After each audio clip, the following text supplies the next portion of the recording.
Глава Башкортостана Ради Хабиров в рабочей поездке по региону. Отправляемся за Урал, в город Сибай. В 2020 году Сибаю исполнилось 65 лет. За это время там произошли кардинальные перемены. На месте небольшого горняцкого поселка, который появился рядом с месторождением медно-колчеданных руд, вырос благоустроенный современный город. В Сибае в 1978 году построили пятиэтажное здание, в котором в свое время располагалась гостиница. Был и ресторан.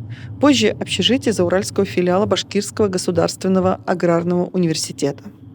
Теперь помещения пустуют, но есть предположение здание реконструировать и отдать предпринимателям. Сделать из него хотят своеобразную зауральскую фабрику будущего. Глава Башкортостана Ради Хабиров на этом объекте.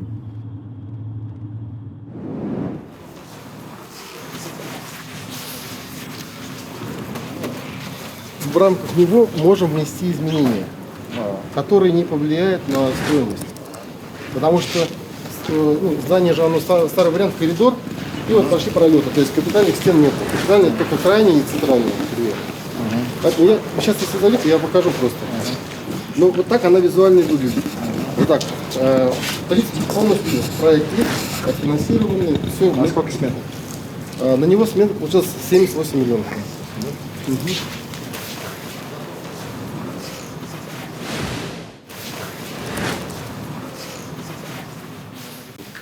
Стены здесь все идеальны, потому что мы же провели экспертизу. Вот это ресторан, это был ресторан. Сибай, это все, кто могли себе позволить прийти в ресторан, естественно, самые крутые сибайские люди были. Но это в советские времена. 78 миллионов, да? Да. И это будет фабрика будущего с изменениями. 78 миллионов, это имеется в виду со второго по пятый этаж. А Этот этаж полагается, что мы отдадим инвесторам, и эти деньги пойдут, по сути, на реинвестицию плюсом к тем деньгам. То есть 78 минус то, что проинвестируется. А есть желающие, да? Есть. Есть желающие. Да, да. Ну, место хорошее выбрано, поэтому здесь вот, значит, хотели следующим годом запуститься, так? Да. У нас там какой срок был поставлен? Ну, пока предложение было от вас поручение, чтобы мы предложили проект, как это будет выглядеть. Госкомитет занимается. Ну, решение мы приняли, что решение запустить фабрику приняли. Вот здесь будущего, фабрика которая будет. работает не только на Заурале. Заурале, да? На Заурале. Хорошо.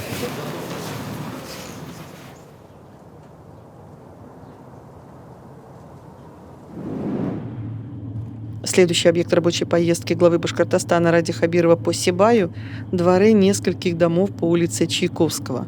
Благоустройство там – результат реализации программы «Башкирские дворики».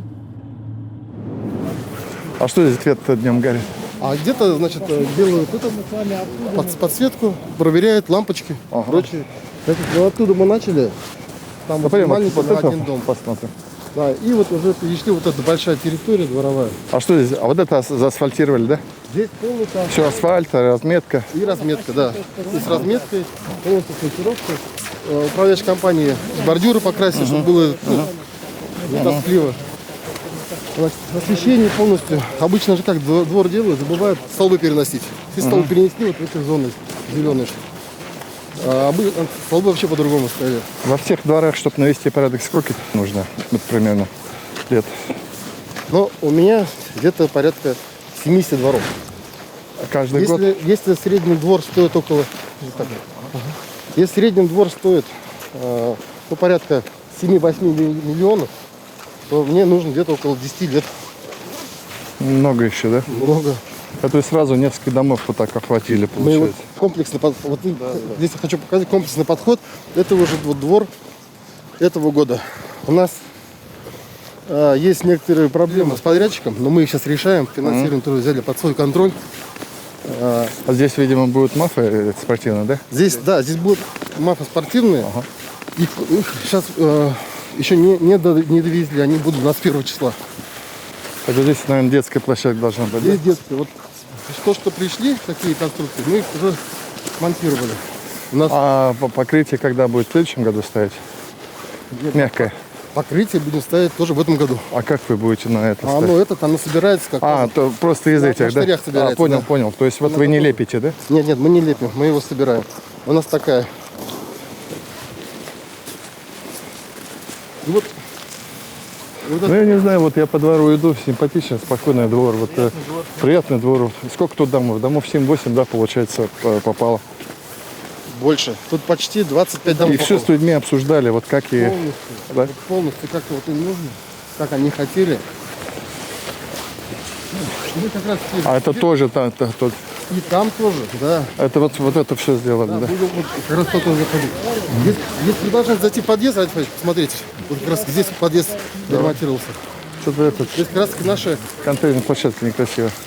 Хамакат. Хамакат. Рахмет. Паралайм, аля. Сразу смотрите на провода, я так понимаю. Да, да. станции и так далее. Ага. Окна поменяли вот здесь, да? Ага.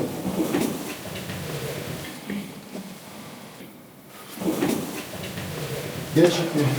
Ну, вот этот, конечно, не совсем хорошо. Мне не нравится Да. вот это, да. Надо от этого уходить. Тут, наверное, вот такой переходить вариант. Ну, красиво. Ладно. Это выбор собственников. Ну, понятно.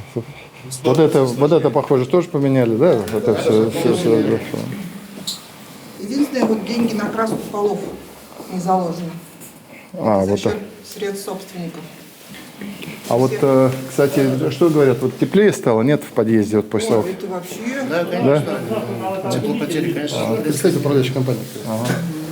Потому что вот это важная вещь. Это же потом все. Небо и земля. Тут пятиэтажный, да, это дом? Да. Ну вот, понемножку научимся делать нормальный ремонт. Все равно это совсем уже по-другому, Алексей Ильич. То, что было, то, что стало. Давайте, смотрите, там я там. Все. Ну как вот двор лучше стал? Ну, лучше, да, мы переехали только. А, приехали. Да. Спасибо большое. Ну давайте. Так-то лучше. Альфич, а вам немножко не понравились стены, я так смотрю, вы? Да, ну они шероховатости. шершавые. Там если один раз задел ребенок бежит, то и сразу до крови ободрал. Кстати, ровно из-за этих стен, помните, в Нефтекамске я Нефтекамске, разгон устроил, помню. да. Ладно, сейчас уж ругаться не буду. На такие стены надо прекращать. А это вот здесь... Эта площадка, она сделана. Слушай, знаете, что не хватает? Мне кажется, вот растения, ну, эти сосны посадить где-то маленькие, вот одно дерево на весь двор. Это будем делать, потому что нужно с управляшками вместе. Ну, я говорю, потом, когда уже сделал, вот, чтобы это... Ну, управляющих, правда, денег не хватает. Здесь только если я не буду. А это вот новые, да, свежие это? Это в прошлом году сделали. Вот это. Нормально вот поддерживает вот это. Нормально, правильно. Ага. Вот она и будет такой, она вот как раз соединяется. Ну, понятно, ничего, в футбол-то играть нам не мешает. Ну, А не будет зимой выталкиваться из-за того, что вода вот это уже второй год. будет? Второй год же, говорит. Она же проходит. Вот. немного зависит от основания. Ну, в общем, вот большой такой двор. Видишь, и до конца вот так идет. То есть еще дальше дворы есть, которые сделаны. Вот такой комплексный подход. Да, и одно связываешь с другим, и оно пошло, Да, пошло. да. А вот на планы дальше какие? Вот туда или куда? Дальше планы через дорогу, перейти через такие валиди. И у меня здесь еще один двор остался. Как раз вот те средства, которые выделили, мы этот двор один большой закроем и перейдем через дорогу. Ну, также пойдем.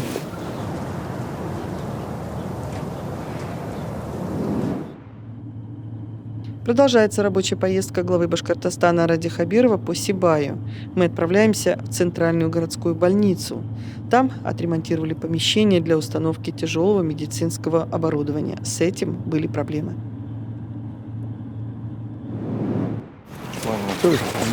Ну, сейчас обстановка у нас Стабилизировалась? стабилизировалась, да. В ковид-госпитале население, ну, почти на 50% меньше лежит, да. У нас было, максимально доходило до 110 пациентов коек. Вот на сегодняшний день, на утро было 60 пациентов. Ну, отлично. Ну, то есть вот в эти дни чувствуешь? Да. В эти дни, последние полторы недели. Отчет, обстановка. А Ради Фарид, здесь переоденемся сразу. Наши коллеги. И получается сейчас второй этап на 2021 год запланирован. Там требуется самое важное. Это вот именно ремонт помещений и электроснабжение. На прошлый год был запланирован на 116 миллионов проектно-сметная документация. Она вся готова. Ну вот помещение, которое мы построили, Ради Фаридович, по ангиографический комплекс, полностью ремонт здесь сделали. Пусконаладку буквально недели, полторы назад мы полностью провели. Сейчас на этапе обучения специалистов, аппликация и, соответственно, уже полностью готовится работать. Вот в 2021 году у нас также еще должны дать вот объемы для того, чтобы оказывать медицинскую помощь по данной службе. 2 специалиста у нас мы отучили уже в этом году. А раньше куда на ангиограмму ездили? А раньше ездили сперва в Уфу, потом в прошлом году в Белорецк, когда открыли. Но тоже время теряли, именно в то окно 4 часа мы не попадали никак, при всем желании. Особенно вот Зилаир. Но кто-то Магнитогорск, Владимир Да. Да, и такие были. Вы на округ же будете работать? Да, полностью. Даже окружная больница. В принципе, даже вот Кизил, Челябинская область. Как планируете работать? Круглосуточно? Да, в планах. Сцинтиграфию проводить и коронарографию. Сколько примерно исследований можете проводить? Ну вот при, например, Белорецк в прошлом году у них вышло за год более 300, 300 и более исследований. Нам пока резервно поставили на 2021 год, было предварительно к 30, но, естественно, если мы войдем в колею, мы возьмем больше и будем полностью всем пациентам, кому требуется данная услуга, оказывать помощь. Это для нас вообще супер такое вот новое для района. Но этого же никогда не было здесь. Да, Никогда не было, Алексей. Поэтому огромное спасибо за эту поддержку, потому что это тяжелое оборудование, которое очень необходимо, очень важно. Тем более он же может оказывать, больница сама по себе может оказывать и коммерческие услуги. Тут и Кизильский район, который и рядом Оренбургск, который... А врачи ваши местные, вы их переучили, да? да, наши. Ну, пригласили, у нас приехали специалисты, которые приехали, устроились на работу, потом мы отправили учиться по рентгеноваскулярной хирургии. Сейчас мы еще планируем в начале года еще как минимум одного специалиста отучить. В первое время, конечно, из Уфы будут приезжать коучи, скажем Конечно, так, конечно. и нас обучать. А потом мы, я думаю, даст Бог, уже... Когда первого пациента примете? Сейчас, если, ну, не раньше февраля, Ради Фаридович. Почему так? Потому что лицензирование – это первый этап, очень важный. На медицинскую деятельность надо и на все это, и санэпидзаключение. И пока начнем работать полноценно. Поэтому Ну ладно, с Богом, будем считать, что вот за Урале первый ангиограф у нас появился, правильно? Да. Спасибо большое. Так, Андрей Ильич? Ну, Белорецк, вот, получается, первый, ВЗС, второй. Ну, на эту часть как раз. Да, на эту часть как раз все теперь. Нам теперь дальше нужно думать, куда их всех заводить. Раньше был ПСО, теперь мы будем РСЦ, региональный сосудистый центр. Это уровень 3 будет считаться. До этого мы были 2 уровень. Также, Ради Фаридович, хотелось бы показать по вашему поручению в прошлом году, которое было дано на этот год. С наступающим Новым годом, ребят. Спасибо. Даже не знаю, что пожелать. Больше делать исследований, меньше. Чтобы все получалось у вас. Себя берегите. Спасибо большое. Это очень важно, потому что раньше нам приходилось по санавиации приглашать нейрохирургов из Уфы, также из Белорецка. Но вот уже полгода, как у нас свой нейрохирург Рустам Камилович Алиев.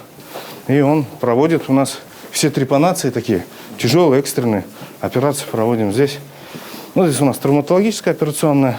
Ну, там у нас все как стандартно.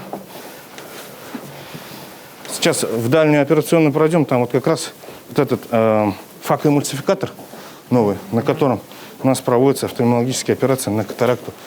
Ну, как бы тоже хотел похвалить, так, порадовать своих коллег, к нам уже с Татарии 4 случая за последние 2 месяца приехал оперироваться. Потому что раньше наши деньги уходили, Да. а сейчас деньги здесь Да, остаются. в Челябинской области тоже приезжают с Кизила, вот, постоянно. Вот такой вот новый прекрасный аппарат. Уже провели 470 операций. Хотим на следующий год выйти на цифру 1000, если получится. Если пациентов. Вот с нашего НИИ глазных болезней приезжали делать операцию? В начале.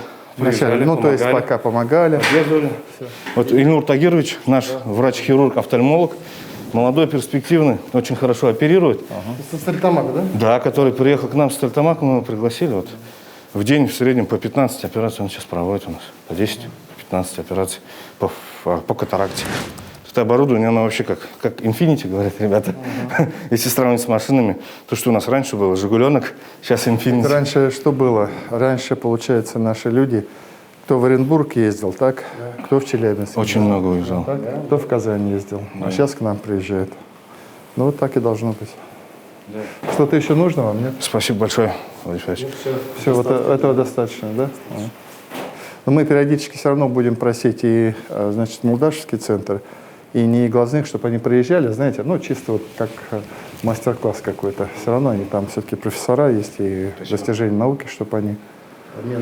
А вот еще мы там принимали решение, офтальмологически понятно, сейчас нам осталось там на северо-востоке, а вот мы еще ходили по эндопротезированию создать центр. И, по-моему, вас тоже выбирали, да? Ну, вот мы когда это начало? попали в это. Вы не Мы попали, очень да? бы хотели, потому что наши ребята сейчас травматологи. В этом году провели 10 эндопротезирований. То есть есть у вас, да? Да, они работают. У нас единственное, не хватает силового оборудования. А силовое оборудование, это дрели, все такое серьезное, очень дорогое. И мы эндопротезирование ребята могут делать. Потому что техника... Давайте я переговорю, потому что вот мы еще хотим, потому что это опять же наши деньги уходят, и людям тяжело. Зачем им уехать куда-то в Оренбург или куда-то? Все мы можем здесь сделать. Да. Просто сейчас вот, Андрей Геннадьевич, эту тему остановили из-за бюджета, но в 2022 году надо сделать. Это что делается? Они вот как здесь, выдают помещение, ремонт, мы закупаем оборудование, врачам присылаем, объемы теперь достаточно у вас есть, и все.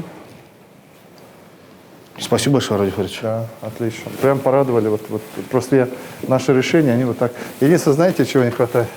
Я давал поручение, чтобы все офтальмологические центры, которые вот мы делаем, ну, регионально, они были под один брендбук сделаны. Сделали? Отделение само.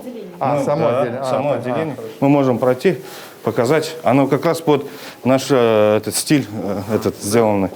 Меда, соты. Да. Вот я так просил. Ага. А также, Ради Фаридович, в этом году нами было получено поддержку Министерства здравоохранения лапароскопический комплекс для проведения малоинвазивной хирургии, чего в Сибае у нас не было никогда за последние годы.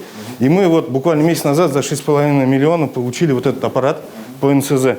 Вот он стоит. Уже за месяц мы провели 25 операций. А специалисты есть, да? Есть. Отучили мы его, подготовили. Он провел 25 операций у нас. Мы приглашали с Октябрьска коллег, которые вместе здесь работали. Вот кандидат наук, за ним Вадим приезжал. И вот они вместе начали проводить. Сейчас мы уже сами проводим. Все-таки раньше население у нас в Магнитогорск уезжало, чтобы сделать 3 отверстиями операции. Это очень важно же для женщин и для мужчин тоже, в принципе. И вот сейчас, в принципе, у нас Ленар Аликович, врач-хирург, сейчас заведующий молодое наше отделение. И мы планируем развивать малоинвазивную хирургию в будущем. Вот. Поэтому это очень важно. Я думаю, мы сейчас планируем отправить на учебу в Казань. Там очень хорошо обучают на 2 недели. И уже будем прям на рельсы вставать. Но вы уже делаете, да, получается? 25 операций выполнили. Здорово. Без осложнений. Неплохо. Единственное, сейчас мы планируем закупить новый хирургический стол, потому что для него надо углы подбирать во время операции. И вот если у нас будет стол, мы вообще тогда и гинекологию будем брать, гинекологические операции. Вот так. Это тоже как бы очень...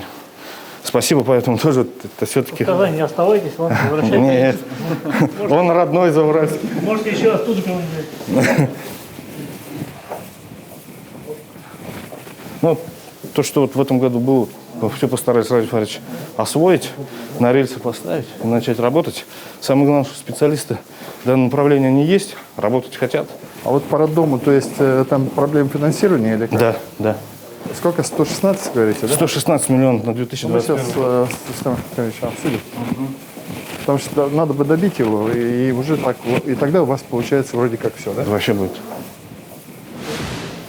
Как ситуация с врачами? С врачами, Ради Фаридович, в этом году у нас 36 специалистов устроилось, но и уволился немало. В основном пенсионного возраста и первичное звено.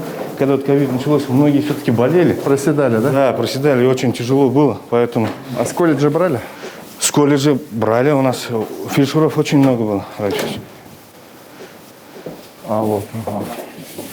Оперируем здесь. Ну, то есть сейчас, если жители Зауралья, если хотят получить офтальмологическую помощь, к вам приходят, в очередь вы встаете там какую-то, и пошло. Практически не ждут. Не ждут, да? Не ждут. У нас Ильнур Тагирович выезжает в Зилаир, в Хайбулу, вот в Акяр, получается, в Баймак, ведет там приемы, выбирает пациентов, выбирает. говорит им день, они приезжают, мы их оперируем, 2 дня и выписываем.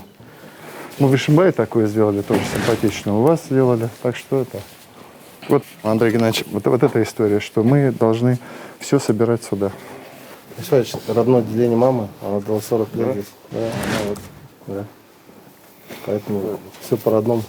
Спасибо большое. Спасибо. До свидания. Сибай столицей Заураль называют, уровень столичный. Ага. Рафич, а вот брендбук, который посмотрели, он везде будет или только так в нескольких это же городах? наша такая фишка. Мы такой примерно брендбук делаем на наших школьных столовых, которые мы ремонтируем. По программе «Взлетай». Да, дальше в школьных стоматологиях, то, что мы делаем. И, соответственно, в офтальмологических центрах. А когда в центре эндопротезирования регионально сделан, там тоже. Ну, чтобы это как бы наш показатель там, ну, высокого уровня, качественной работы. И, ну, и вообще приятно же, когда человек заходит. Перегруз. Очень приятно и немножечко как-то теплее становится. Вроде страх уходит Просто, куда-то. да. Вот поэтому вот мы, когда и детские поликлиники сейчас делаем, чтобы, ну, весело было, чтобы дети приходили, как и животные нарисованы, цветочки, деревья. Спасибо. Здравствуйте. Ну, здесь была старая очень поликлиника, закрытая регистратура. Сейчас вот самая открытая Это регистратура. вот наш брендбук-то сделали, да, по-нашему? Да, вот как в Уфе. Мы взяли, к примеру, 17-ю поликлинику, когда начинали это делать. И вот сейчас, в принципе, ну, самое главное, Ради Фаридович, мы сюда всех специалистов в одном месте сделали. А раньше было 500 метров, надо было идти узким специалистам. Педиатру приходят, потом идут, например, к неврологу.